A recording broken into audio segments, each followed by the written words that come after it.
সে কি তোমার ভালো চায় নাকি শুধু নিজের স্বার্থটাই দেখে? অনেকেই প্রেমে পড়ে শেষমেশ সর্বস্ব হারায়। এই ভিডিওটা দেখো, কারণ আজ বলবো লোভী নারী চেনার 6টা ভয়ঙ্কর লক্ষণ। আর 6টা লক্ষণ জানার আগে একটা লাইক দাও, কারণ তোমার একটা লাইক আমার পরবর্তী ভিডিও বানানোর ইচ্ছেটা অনেক বাড়িয়ে দেয়। সবসময় চায় দামি গিফট। তোমার ভালোবাসার চেয়ে দামি ফোন, শাড়ি বা ঘুরতে যাওয়াটা তার কাছে বেশি গুরুত্বপূর্ণ। তোমার আয় ব্যয় জানার অস্বাভাবিক আগ্রহ। প্রেমের শুরুতেই জানতে চায় তুমি কত টাকা ইনকাম করো, কোথায় রাখো, কিভাবে খরচ করো। তুমি কি দিতে পারো সেটাই গুরুত্বপূর্ণ। তোমার দুঃসময় বা মানসিক কষ্টের সময় পাশে থাকে না, কিন্তু যখন টাকার গন্ধ পায় তখনই এসে পড়ে।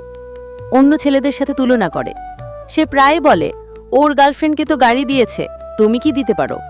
তোমার স্বপ্নেও আগ্রহ নেই। তুমি যদি কিছু গড়ার স্বপ্ন দেখো, সে সেটা গুরুত্ব দেয় না, কারণ তার স্বপ্ন শুধু এখনই বিলাসিতা। মাঝে মধ্যে